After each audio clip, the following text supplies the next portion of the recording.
Paper 53. The Lucifer Rebellion. Lucifer was a brilliant primary Lanonandek Son of Nebadon. He had experienced service in many systems, had been a high counselor of his group, and was distinguished for wisdom, sagacity, and efficiency. Lucifer was number 37 of his order, and when commissioned by the Melchizedeks, he was designated as one of the 100 most able and brilliant personalities in more than 700,000 of his kind.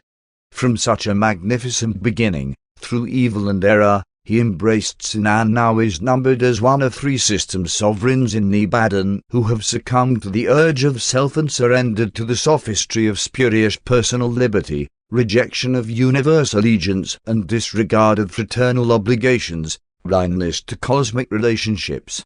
In the universe of Nebadon, the domain of Christ Michael, there are 10,000 systems of inhabited worlds. In all the history of Lanonandek Sons, in all their work throughout these thousands of systems and at the universe headquarters, only 3 system sovereigns have ever been found in contempt of the government of the Creator Son. 1. The leaders of rebellion. Lucifer was not an ascendant being. He was a created son of the local universe, and of him it was said, "You were perfect in all your ways from the day you were created till unrighteousness was found in you." Many times had he been in council with the Most Highs of Urantia. And Lucifer reigned upon the holy mountain of God, the administrative mount of Jerusalem, for he was the chief executive of a great system of 607 inhabited worlds. Lucifer was a magnificent being, a brilliant personality. He stood next to the Most High Fathers of the constellations in the direct line of universal authority. Notwithstanding Lucifer's transgression, subordinate intelligences refrained from showing him disrespect and disdain prior to Michael's bestowal on Uranchia. Even the archangel of Michael, at the time of Moses' resurrection, did not bring against him an accusing judgment but simply said, "The judge rebuke you." Judgment in such matters belongs to the ancients of days, the rulers of the superior universe. Lucifer is now the fallen and deposed sovereign of Satania. Self-contemplation is most disastrous, even to the exalted personalities of the celestial world. Of Lucifer it was said, "Your heart was lifted up because of your beauty. You corrupted your wisdom because of your brightness." Your olden prophet saw his sad estate when he wrote, "How are you fallen from heaven, O Lucifer, son of the morning? How are you cast down, you who dared to confuse the worlds?" Very little was heard of Lucifer on Uranchia owing to the fact that he assigned his first lieutenant, Satan, to advocate his cause on your planet. Satan was a member of the same primary group of Lanonandeks, but had never functioned as a system sovereign. He entered fully into the Lucifer insurrection. The devil is none other than Caligastia, the deposed planetary prince of Uranchia and the son of the secondary order of Lanonandeks. At the time Michael was on Uranchia in the flesh, Lucifer, Satan, and Caligastia were leagued together to effect the miscarriage of his bestowal mission. But they signally failed. Abaddon was the chief of the staff of Caligastia. He followed his master into rebellion and has ever since acted as chief executive of the Urantia rebels. Beelzebub was the leader of the disloyal midway creatures who allied themselves with the forces of the traitorous Caligastia. The dragon eventually became the symbolic representation of all these evil personages. Upon the triumph of Michael, Gabriel came down from Salvington and bound the dragon or the rebel leaders for an age. Of the Jerusalem Seraphic rebels it is written, "And the angels who kept not their first estate but left their own habitation, he has reserved in sure chains of darkness to the judgment of the great day." 2. The causes of rebellion. Lucifer and his first assistant, Satan, had reigned on Jerusalem for more than 500,000 years when in their hearts they began to array themselves against the universal Father and his then vicegerent son, Michael. There were no peculiar or special conditions in the system of Satania which suggested or favored rebellion. It is our belief that the idea took origin and form in Lucifer's mind, and that he might have instigated such a rebellion no matter where he might have been stationed. Lucifer first announced his plans to Satan, but it required several months to corrupt the mind of his able and brilliant associate.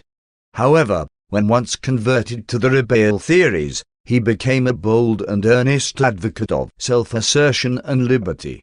No one ever suggested rebellion to Lucifer. The idea of self-assertion in opposition to the will of Michael and to the plans of the Universal Father, as they are represented in Michael, had its origin in his own mind. His relations with the Creator Son had been intimate and always cordial. At no time prior to the exaltation of his own mind did Lucifer openly express dissatisfaction about the universe administration. Notwithstanding his silence, for more than 100 years of standard time the union of days on Salvington had been reflectivating to Uver so that all was not at peace in Lucifer's mind. This information was also communicated to the Creator Son and the constellation fathers of Uranchia. Throughout this period Lucifer became increasingly critical of the entire plan of universe administration, but always professed wholehearted loyalty to the supreme rulers. His first outspoken disloyalty was manifested on the occasion of a visit of Gabriel to Jerusalem just a few days before the open proclamation of the Lucifer Declaration of Liberty.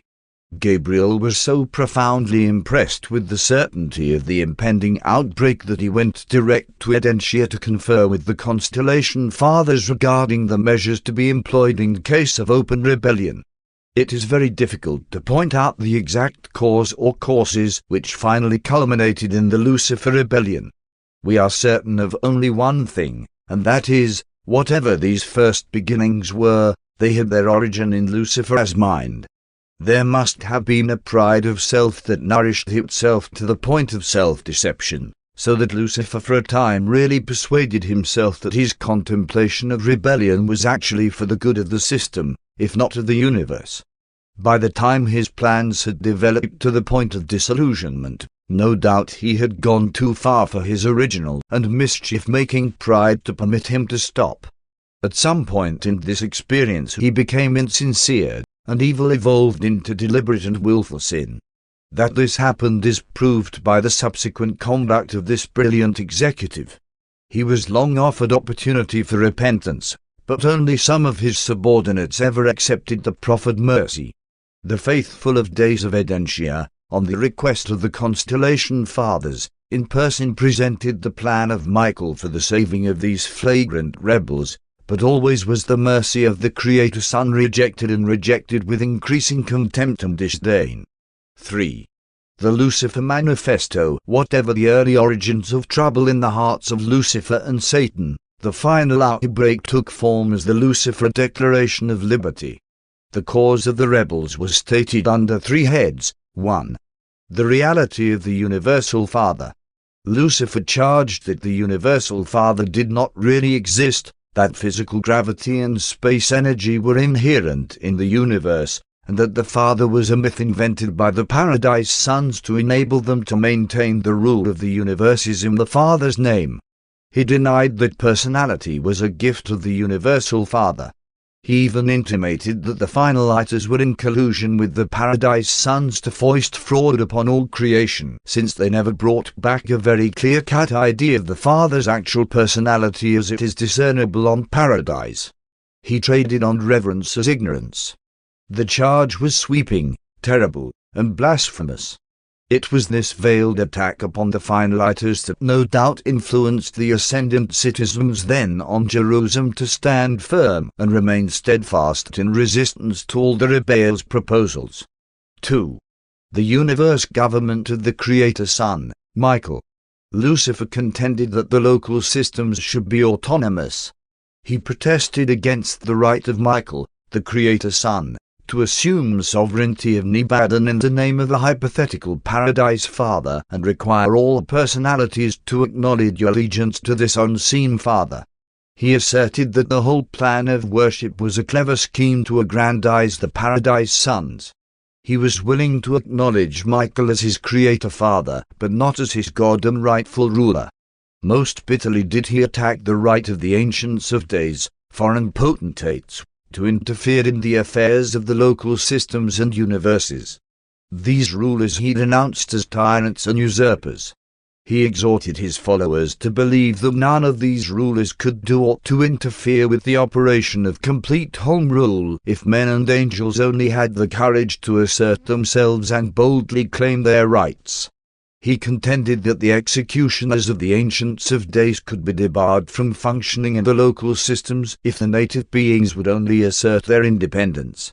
He maintained that immortality was inherent in the system personalities, that resurrection was natural and automatic, and that all beings would live eternally except for the arbitrary and unjust acts of the executioners of the Ancients of Days.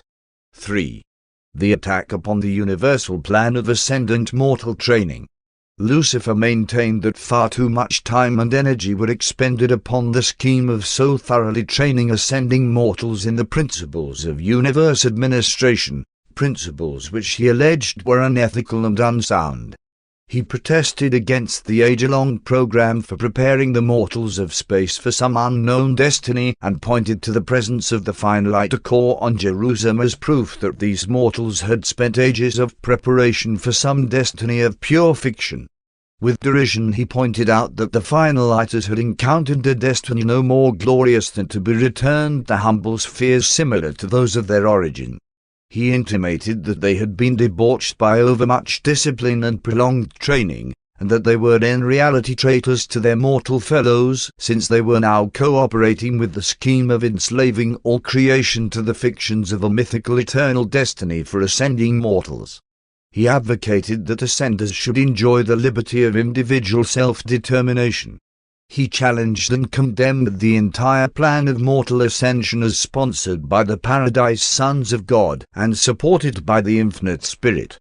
And it was with such a declaration of liberty that Lucifer launched his orgy of darkness and death. 4. Outbreak of the Rebellion. The Lucifer Manifesto was issued at the annual conclave of Satania on the Sea of Glass, in the presence of the assembled hosts of Jerusalem, on the last day of the year, about 200,000 years ago, Uranchia time. Satan proclaimed that worship could be accorded the universal forces, physical, intellectual, and spiritual, but that allegiance could be acknowledged only to the actual and present ruler, Lucifer, the friend of men and angels, and that God of liberty. Self-assertion was the battle cry of the Lucifer rebellion. One of his chief arguments was that, if self-government was good and right for the Melchizedecs and other groups, it was equally good for all orders of intelligence. He was bold and persistent in the advocacy of the equality of mind and the brotherhood of intelligence. He maintained that all government should be limited to the local planets and their voluntary confederation into the local systems. All other supervision he disallowed. He promised the planetary princes that they should rule the worlds as supreme executives. He denounced the location of legislative activities on the constellation headquarters and the conduct of judicial affairs on the universe capital. He contended that all these functions of government should be concentrated on the system capitals and proceeded to set up his own legislative assembly and organized his own tribunals under the jurisdiction of Satan. And he directed that the princes on the apostate worlds do the same. The entire administrative cabinet of Lucifer went over in a body and were sworn in publicly as the officers of the administration of the new head of the liberated worlds and systems. While there had been 2 previous rebellions in Nebadon, they were in distant constellations. Lucifer held that these insurrections were unsuccessful because the majority of the intelligences failed to follow their leaders. He contended that majorities rule, that mind is infallible. The freedom allowed him by the universe rulers apparently sustained many of his nefarious contentions. He defied all his superiors, yet they apparently took no note of his doings. He was given a free hand to prosecute his seductive plan without let or hindrance. All the merciful delays of justice Lucifer pointed to as evidence of the inability of the government of the Paradise Sons to stop the rebellion. He would openly defy and arrogantly challenge Michael, Emmanuel, and the Ancients of Days, and then point to the fact that no action ensued as positive evidence of the impotency of the universe and the superior universe governments. Gabriel was personally present throughout all these disloyal proceedings and only announced that he would, in due time, speak for Michael, and that all beings would be left free and unmolested in their choice. That the government of the sons for the Father desired only that loyalty and devotion which was voluntary, wholehearted, and sophistry-proof. Lucifer was permitted fully to establish and thoroughly to organize his rebel government before Gabriel made any effort to contest the right of secession or to counterwork the rebel propaganda.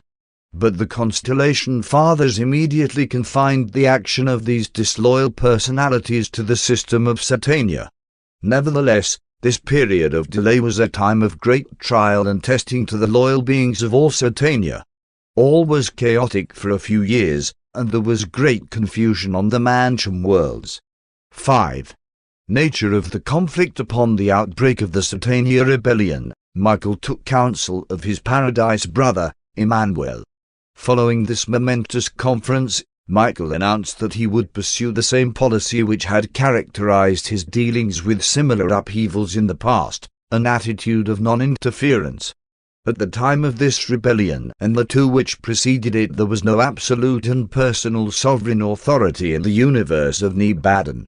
Michael ruled by divine right, as vicegerent of the Universal Father, but not yet in his own personal right.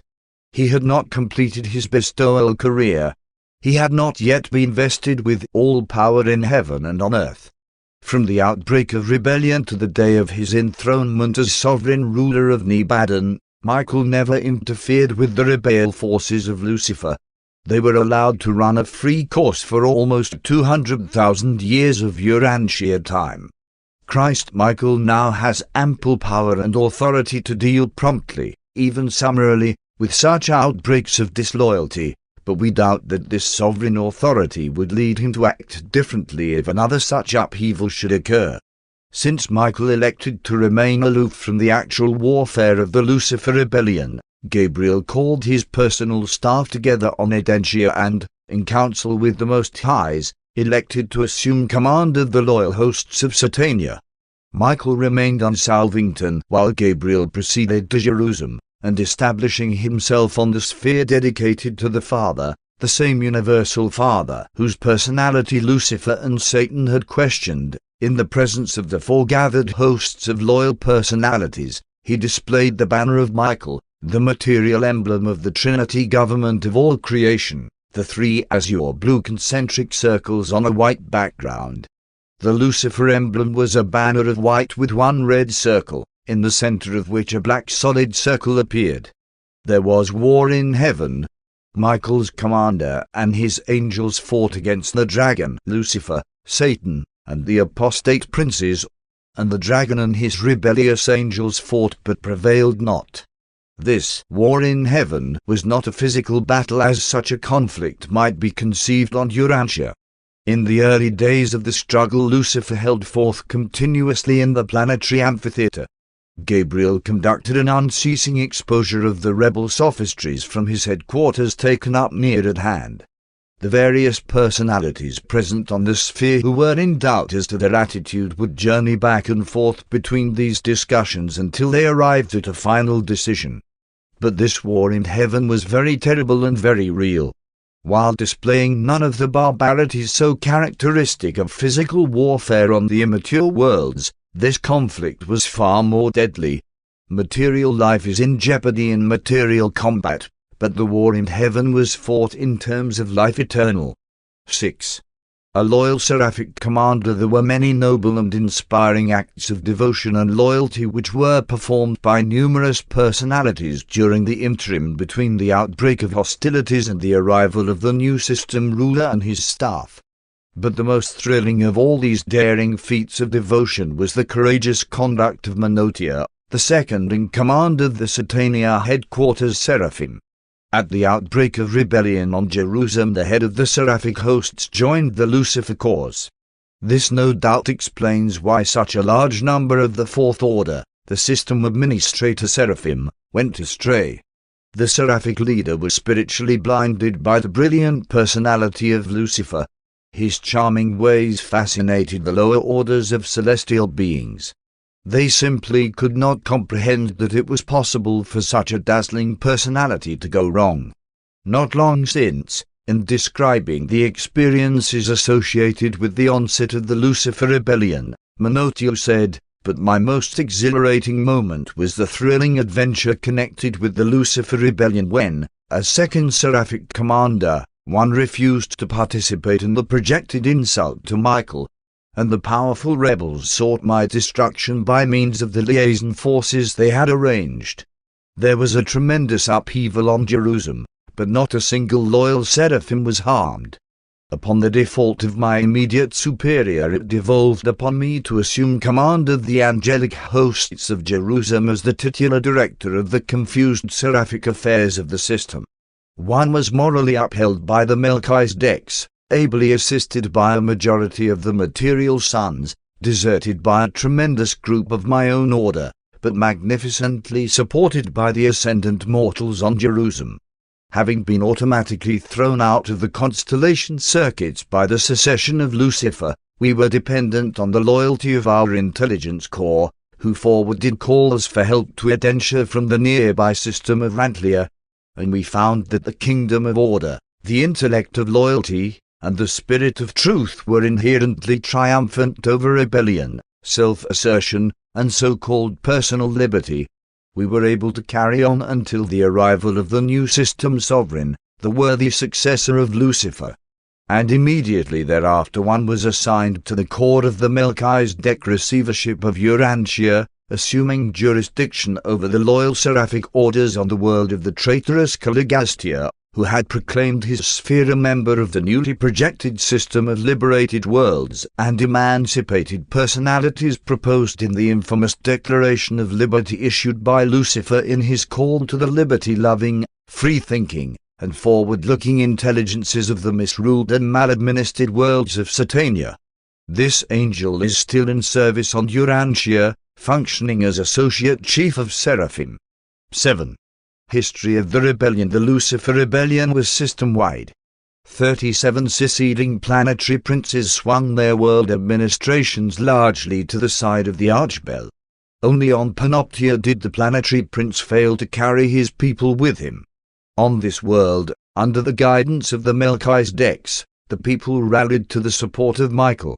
Eleonora, a young woman of that mortal realm, grasped the leadership of the human races, and not a single soul on that strife-torn world had enlisted under the Lucifer banner. And ever since have these loyal panoptions served on the 7th Jerusalem transition worlds as the caretakers and builders on the Father sphere and its surrounding 7 detention worlds. The panoptions not only act as the literal custodians of these worlds, but they also execute the personal orders of Michael for the embellishment to these spheres for some future and unknown use.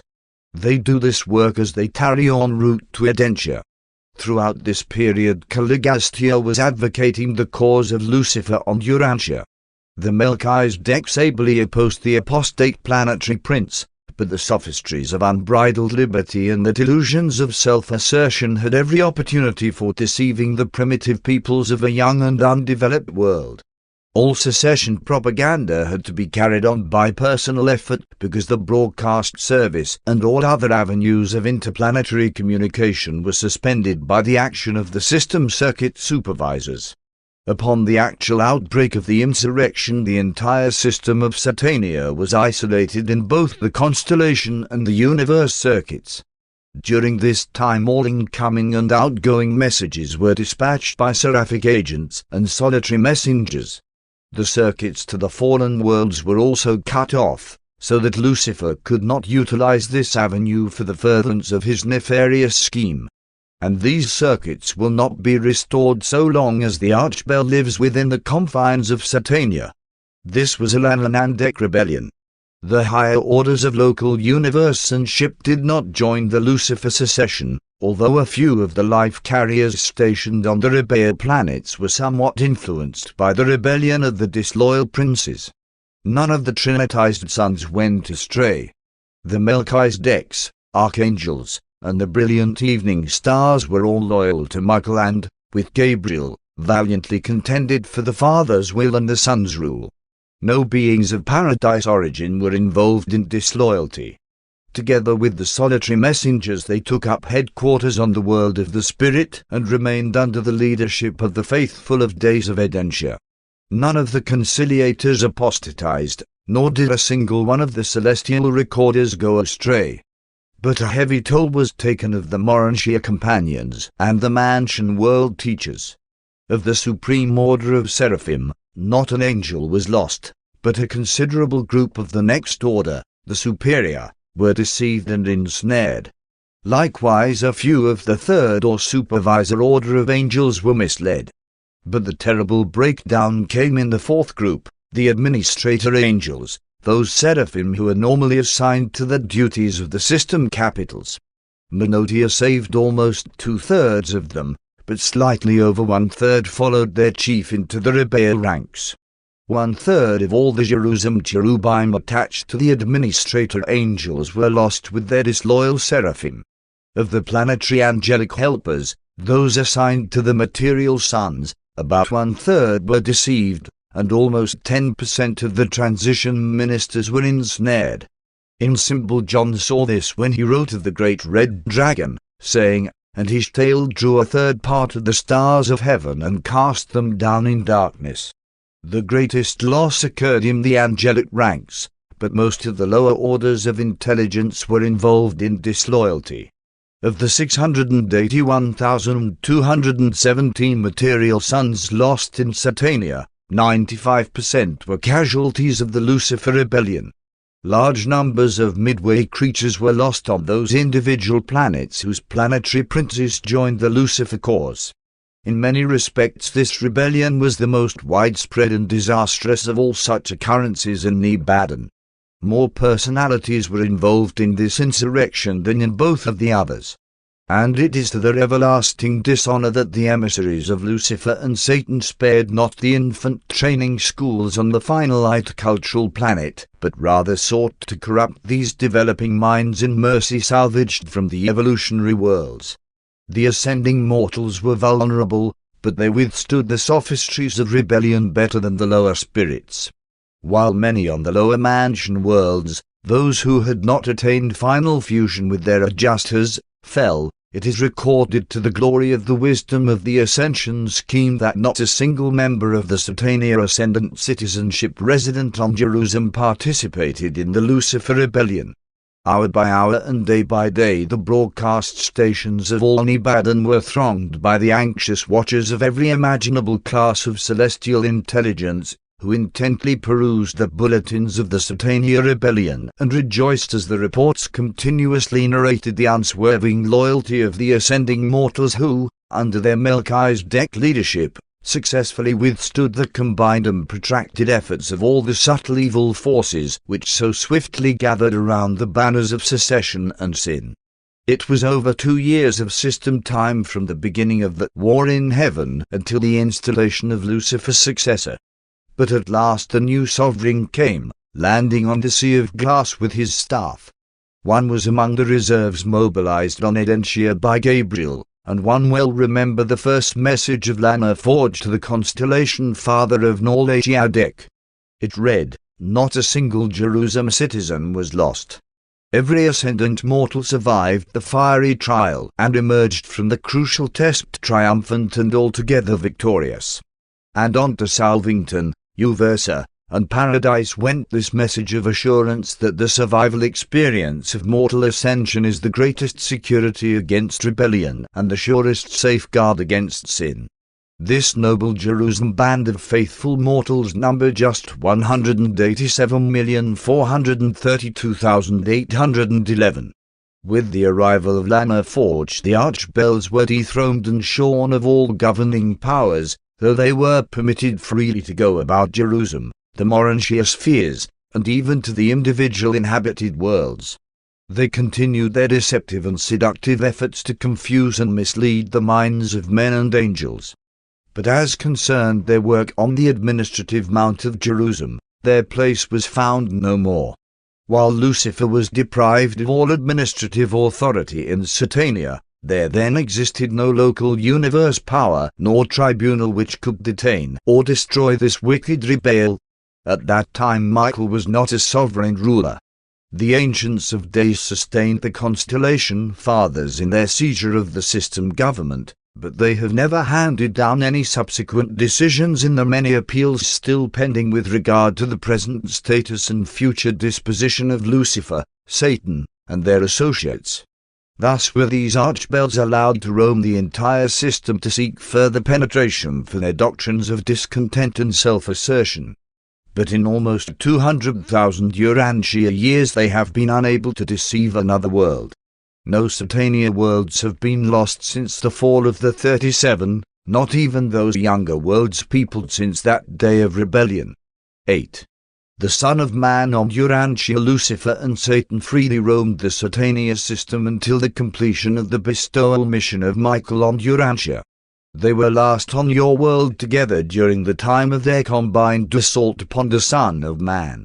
Formerly, when the planetary princes, the sons of God, were periodically assembled, Satan came also, claiming that he represented all of the isolated worlds of the fallen planetary princes.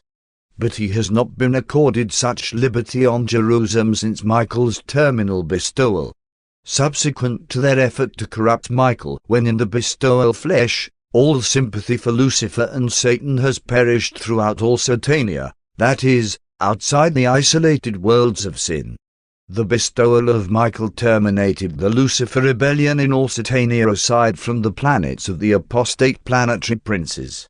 And this was the significance of Jesus' personal experience, just before his death in the flesh, when he one day exclaimed to his disciples, "And one beheld Satan fall as lightning from heaven."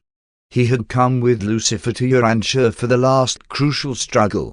The Son of Man was confident of success, and he knew that his triumph on your world would forever settle the status of his age-long enemies, not only in Satania, but also in the other two systems where sin had entered.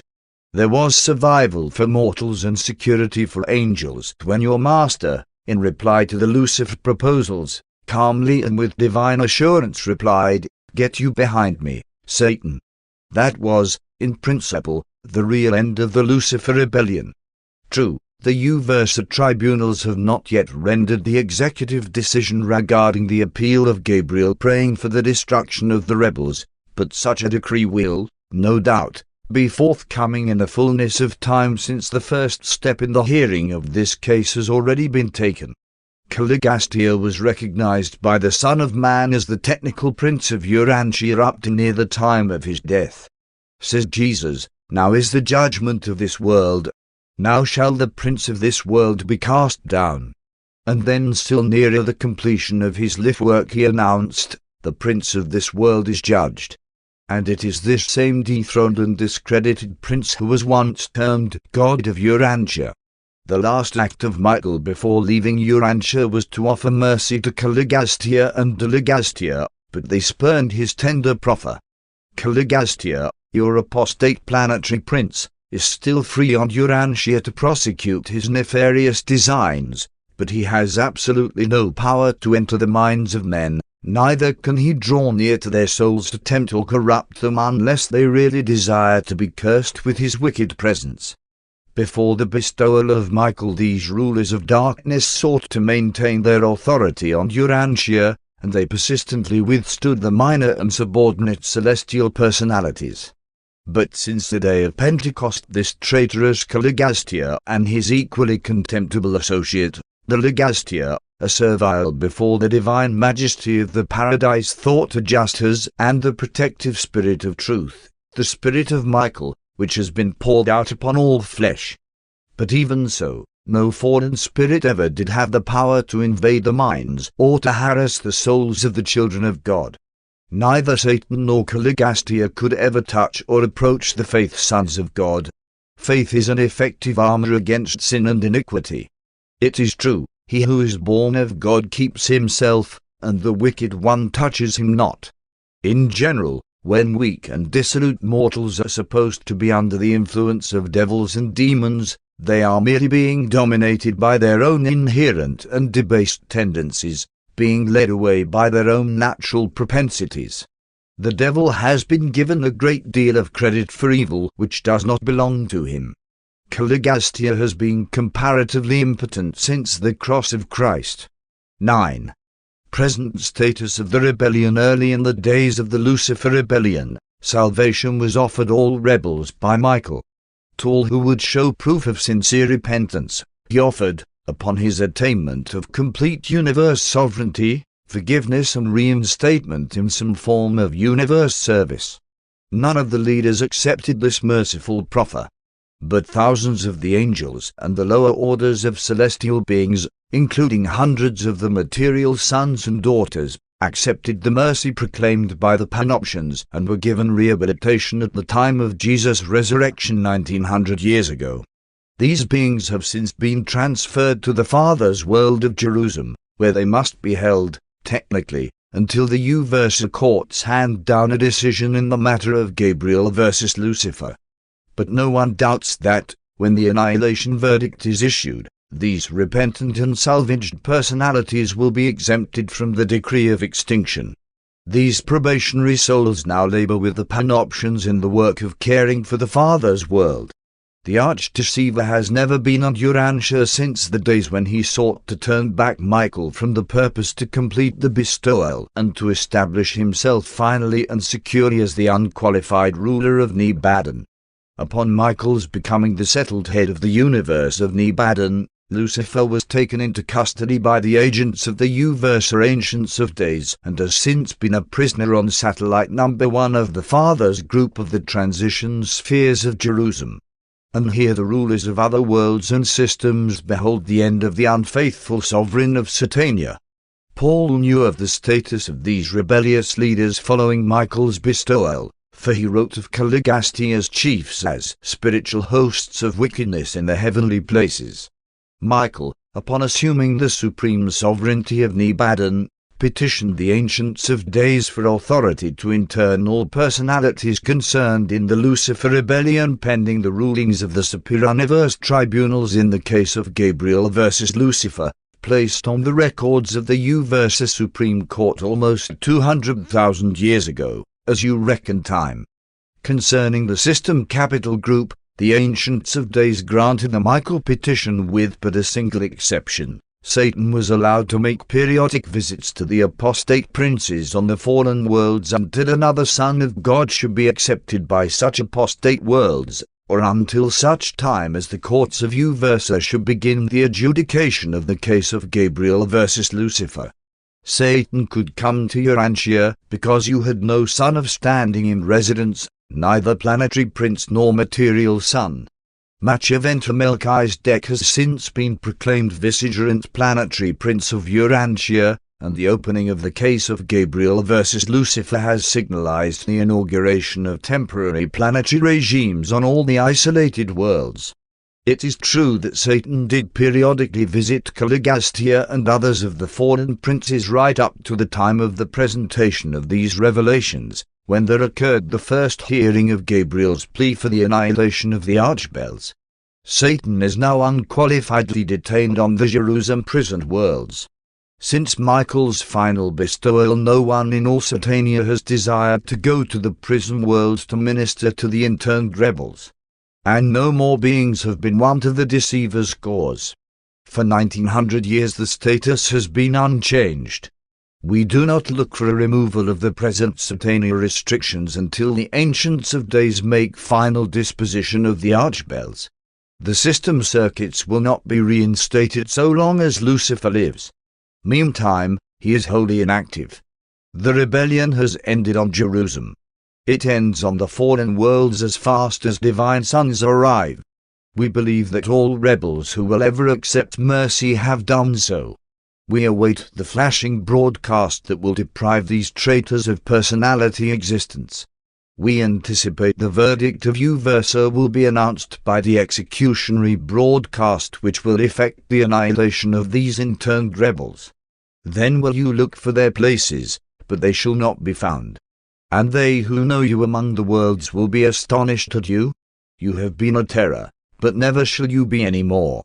And thus shall all of these unworthy traitors become as though they had not been. All await the Uversa decree. But for ages the 7 prison worlds of spiritual darkness in Satania have constituted a solemn warning to all Nebadon, eloquently and effectively proclaiming the great truth that the way of the transgressor is hard, that within every sin is concealed the seed of its own destruction, that the wages of sin is death. Presented by Manotia Melchizedek, one time attached to the receivership of Uranchia.